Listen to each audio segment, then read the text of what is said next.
अंतरराष्ट्रीय अंतरिक्ष स्टेशन अंतरिक्ष में बनाई गई सबसे बड़ी मानव निर्मित संरचना है। इसे टुकड़ों में बनाया गया था और फिर अंतरिक्ष में प्रक्षेपित करके कक्षा में जोड़ा गया। इस वीडियो में मैं आपको स्टेशन का विस्तृत अवलोकन देना चाहता हूं। हम प्रत्येक मॉड्यूल को उस क्रम में देखेंगे जिस क्रम में वे जोड़े गए थे। हम उन देशों पर भी नजर डालेंगे जो इसमें शामिल थे और स्टेशन के भविष्य की योजनाओं पर भी। तो अगर आप तैयार हैं, चलिए एक अंतरिक्ष स्टेशन बनाने की यात्रा पर निकलते हैं।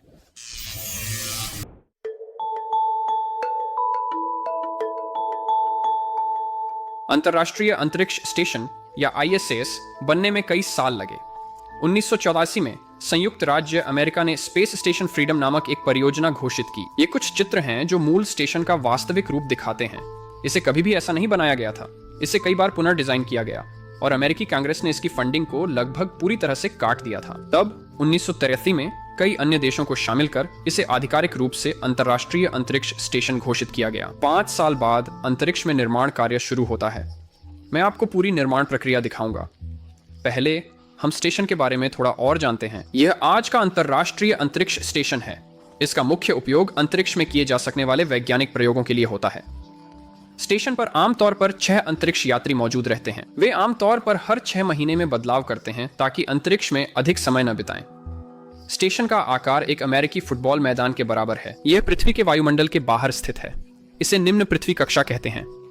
यह बहुत ऊंचा नहीं है, खासकर जब कुछ उपग्रह यहां से काफी दूर तक चक्कर लगाते हैं। ISS को पृथ्वी का चक्कर लगाने में केवल लगभग 22 मिनट लगते हैं। वह लगभग 28,000 किलोमीटर प्रति घंटा है। समय के साथ ISS की ऊंचाई धीरे धीरे कम होती जाएगी। अगर कुछ न किया जाए तो अंततः स्टेशन पृथ्वी के वायुमंडल में प्रवेश करते समय जलकर नष्ट हो जाएगा। इससे बचने के लिए स्टेशन को अंतरिक्ष में बने रहने के लिए समय समय पर पुनः प्रोत्साहित करना चाहिए। अब भाग ले रहे मुख्य देश हैं संयुक्त राज्य अमेरिका, कनाडा, रूस, जापान और यूरोपीय अंतरिक्ष एजेंसी के कई देश। चलिए स्टेशन के मुख्य भागों को जानते हैं। इंटीग्रेटेड ट्रस स्ट्रक्चर स्टेशन की रीढ़ की हड्डी की तरह है। यह सौर पैनलों को बिजली उत्पन्न करने के लिए थामे रखता है। रेडिएटर पैनल, ये स्टेशन से गर्मी निकालते हैं और अन्य उपकरण और विज्ञान प्रयोग भी जुड़े होते हैं। यह हिस्सा नीचे प्रेशराइज्ड मॉड्यूल्स में है, जिससे अंतरिक्ष यात्री बिना स्पेस सूट के यहां रह सकते हैं और काम कर सकते हैं। रूसी मॉड्यूल्स मिलकर रूसी कक्षीय खंड बनाते हैं। दूसरी तरफ को United states on orbital segment कहा जाता है। यह यूनाइटेड स्टेट्स, यूरोप, जापान और कनाडा के मॉड्यूल्स से मिलकर बना है। स्टेशन के विभिन्न हिस्से, जिन्हें मॉड्यूल्स भी कहा जाता है, दुनिया भर के कई स्थानों पर बनाए गए थे। प्रत्येक मॉड्यूल को इन तीनों रॉकेट्स में से एक द्वारा अंतरिक्ष में प्रक्षेपित किया गया था। अमेरिकी स्पेस शटल, रूसी प्रोटॉन रॉकेट और रूसी सोयुज रॉकेट। अंतरिक्ष में पहुंचने के बाद इसे जोड़ने का समय आ गया। यह आपके सामान्य लेगो सेट की तरह नहीं है। ISS को पूरा होने में थोड़ा ज्यादा 1 दशक का समय लगा। प्रत्येक रेखा स्टेशन में एक नए मॉड्यूल का प्रतिनिधित्व करती है। चलिए शुरुआत से ही शुरू करते हैं। स्टेशन का पहला हिस्सा रूसी मॉड्यूल है, जिसे झारिया कहा जाता है। यह सौर पैनलों से ऊर्जा प्रदान करता है और स्टेशन को हिलाने पर प्रणोदन भी प्रदान करता है। सामने 3 डॉकिंग पोर्ट हैं और पीछे 1 है। ये हिस्सों को स्टेशन से जोड़ने के लिए उपयोग होंगे। दूसरा मॉड्यूल अमेरिकी है और इसे यूनिटी या नोड 1 कहा जाता है। इसमें भविष्य के मॉड्यूलों से जुड़ने के लिए 6 डॉकिंग पोर्ट हैं। यहाँ एक विशेष टुकड़ा है जो अलग अलग डॉकिंग तंत्रों के बीच जोड़ने के लिए है। इसे प्रेशराइज्ड मेटिंग अडेप्टर कहते हैं या संक्षेप में PMA। यूनिटी को PMA-1 और PMA-2 के साथ लॉन्च किया गया था। ये जुवेजदा सेवा मॉड्यूल है। ये जीवन समर्थन प्रणालियां प्रदान करता है और रूसी कक्षीय खंड का कार्यात्मक केंद्र माना जाता है। इसमें 3 डॉकिंग पोर्ट और एक पीछे की ओर डॉकिंग पोर्ट भी है। अगला Z1 ट्रस है। यह स्टेशन के लिए उपकरण रखता है। यह मुख्य ट्रस का हिस्सा नहीं है, पर इसने एक अस्थायी माउंटिंग स्थान प्रदान किया, जैसा कि हम यहां देखेंगे। इसके बाद PMA-3 को यूनिटी के निचले हिस्से में जोड़ा गया। एक अतिरिक्त होना हमेशा अच्छा होता है। P6 ट्रस को अस्थायी रूप से Z1 ट्रस के ऊपर लगाया गया था। इसमें पहले सौर पैनल के पंख शामिल हैं। यह बढ़ते स्टेशन को जरूरी ऊर्जा प्रदान करता है। रेडिएटर पैनल भी लगाए गए थे ताकि स्टेशन से अतिरिक्त गर्मी कम हो सके। इस समय स्टेशन पर इतनी सुविधाएं थीं कि अंतरिक्ष यात्री अस्थायी द्वारों के बजाय स्टेशन पर रहना शुरू कर सकते थे। नवंबर 2000 से अब तक स्टेशन पर लगातार मानव उपस्थिति रही है। डेस्टिनी मॉड्यूल को अमेरिकी प्रयोगशाला भी कहा जाता है।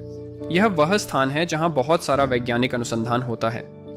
डेस्टिनी की स्थापना के लिए थोड़ी फेरबदल की जरूरत पड़ी थी। मार्च 2001 में बाहरी भंडारण मंच 1 या ESP-1 का जोड़ा जाना हुआ। यह स्टेशन के लिए अतिरिक्त पुर्जों को संग्रहित करने का स्थान था। कनाडा ने कैनाडार्म 2 के साथ महत्वपूर्ण योगदान दिया। यह एक रोबोटिक बांग है जो स्टेशन के बाहरी हिस्से में मदद कर सकती है। इसे आमतौर पर स्टेशन के अंदर मौजूद एक अंतरिक्ष यात्री द्वारा नियंत्रित किया जाता है।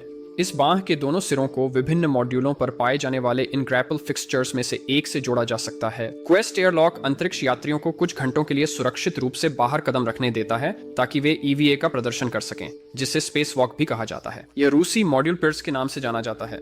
इसे स्पेस वॉक के एयरलॉक या अंतरिक्ष यानों को स्टेशन से जोड़ने के लिए डॉकिंग पोर्ट के रूप में उपयोग में लाया जा सकता है। अब हम एकीकृत ट्रस संरचना शुरू कर सकते हैं। अगर आपको याद हो तो यह स्टेशन की रीढ़ की हड्डी की तरह है। हमारा पहला टुकड़ा S0 ट्रस है और यह डेस्टिनी मॉड्यूल के ऊपर जोड़ा जाता है। इसके बाद मोबाइल रिमोट सर्विसर बेस सिस्टम या MBS को जोड़ा गया था। यह मंच ट्रस के साथ चल सकता है और विशेष रूप से उपयोगी होता है जब कैनाडार्म-2 जोड़ा जाता है। इसके बाद S1 ट्रस को जोड़ा गया, फिर P1 ट्रस को। S का मतलब स्टारबोर्ड होता है और P का मतलब पोर्ट होता है। इससे आप जान पाते हैं कि स्टेशन के किस ओर यह स्थित है। प्रत्येक ओर 3 रेडिएटर पैनल लगाने की जगह है।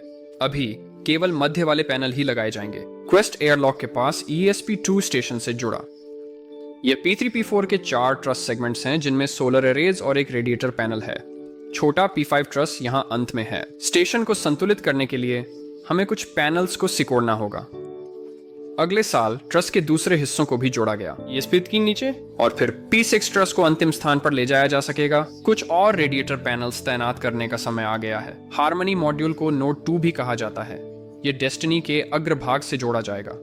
पहले हमें कुछ और पुनर्व्यवस्थित करना होगा। हार्मनी में 6 डॉकिंग पोर्ट्स हैं जो स्टेशन के आगे विस्तार की अनुमति देंगे। फिर कोलंबस मॉड्यूल आता है जो एक यूरोपीय प्रयोगशाला है। अब हमें कुछ और रोबोटिक्स मिलेंगे जो कनाडा द्वारा निर्मित हैं। यह एक अंतरिक्ष रोबोट है जिसे डेक्स्ट्रे कहा जाता है। यह ग्रैपल फिक्सचर्स से जुड़ सकता है जिनका उपयोग कैनाडार्म-2 द्वारा किया जाता है। वास्तव में डेक्स्ट्रे तब सबसे उपयोगी होता है जब यह कैनाडार्म-2 के अंत में जुड़ा होता है। सबसे बड़ा मॉड्यूल जापानी प्रयोग मॉड्यूल है जिसे किबो के नाम से भी जाना जाता है। यह कई टुकड़ों में स्टेशन तक पहुंचा। इसमें अपनी खुद की रोबोटिक बांह भी है। अंत में हमारे पास S6 ट्रस है, ट्रस खंडों का आखिरी हिस्सा। अब हम थोड़े और अंतरिक्ष स्टेशन जैसे दिखने लगे हैं। ये सौर पैनल घुमाए जाएंगे ताकि वे सूरज की ओर मुख कर सकें। इससे पैनलों को स्टेशन के लिए अधिक ऊर्जा उत्पन्न करने में मदद मिलती है। जापानी प्रयोग मॉड्यूल में एक आखिरी चीज जोड़ी गई है। इसे जापानी एक्सपोज्ड फैसिलिटी कहा जाता है। इससे अंतरिक्ष के निर्वात में अनुसंधान करना संभव होता है। रूसी मॉड्यूल पोइस्क पिर्स के बहुत समान है। यह रूसी अंतरिक्ष यान के डॉक करने का एक और स्थान था। यह पहला एक्सप्रेस लॉजिस्टिक्स कैरियर है, ELC-1। ये स्टेशन के सही ढंग से काम करने में मदद के लिए हार्डवेयर स्टोर करने की जगह है। ELC-2 यहाँ ट्रस के ऊपर इंस्टॉल किया गया। ट्रैंक्विलिटी मॉड्यूल, जिसे नोड 3 भी कहा जाता है, यूनिटी के किनारे जुड़ा है। ट्रैंक्विलिटी के निचले हिस्से में एक छोटा कमरा है जिसे कपोला कहते हैं। इसमें 7 खिड़कियां हैं जिनसे बाहर का नजारा देखा जा सकता है। प्रत्येक खिड़की पर एक ढक्कन होता है जिसे इस्तेमाल न होने पर बंद किया जा सकता है। फिर एक और रूसी मॉड्यूल आया जिसे रास्वेत कहते हैं। इसका इस्तेमाल सामान स्टोर करने और एक अतिरिक्त डॉकिंग पोर्ट के रूप में किया जाता है। लियोनार्डो मॉड्यूल सामग्री और कचरे के भंडारण के लिए उपयोग किया जाता है। यहाँ कचरा जमा होता रहेगा जब तक इसे स्टेशन से हटाया नहीं जाता। ये ELC-3 और शोर हैं। यह एक विज्ञान प्रयोग है जिसे अल्फा मैग्नेटिक स्पेक्ट्रोमीटर कहा जाता है। इससे एंटीमैटर जैसे दुर्लभ कणों का अध्ययन किया जाता है। स्टेशन में हाल ही में जोड़ा गया एक नया हिस्सा बिगेलो एक्सपेंडेबल एक्टिविटी मॉड्यूल है, जिसे संक्षेप में BEM कहते हैं। यह प्रक्षेपण के दौरान कम जगह घेरता है और स्टेशन से जुड़ने के बाद फुलाया जाता है। BEM यह देखने के लिए एक प्रयोग है कि क्या इस प्रकार की तकनीक काम कर सकती है। आइकॉमेशन ISS के लिए फंडिंग केवल 2025 तक ही है, पर उम्मीद है कि इसे बढ़ाया जाएगा। उसके बाद स्टेशन के हिस्सों का उपयोग अंतरिक्ष में अन्य परियोजनाओं के लिए किया जा सकता है।